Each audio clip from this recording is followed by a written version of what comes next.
Gusto ko sana mag-apologize. Ay, wait.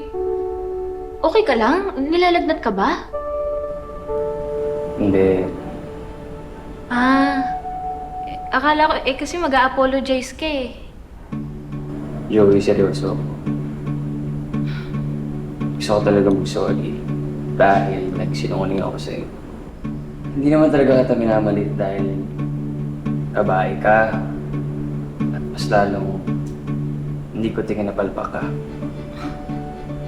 Alam ko naman yun. Kaya nga di kita maintindihan eh.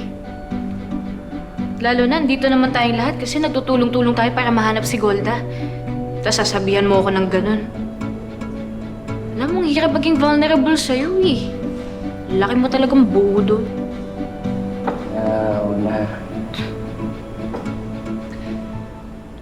Sana alam mo na ginawa ko lang yun dahil makikusap sa akin yung tatay mo. Babantayan ka.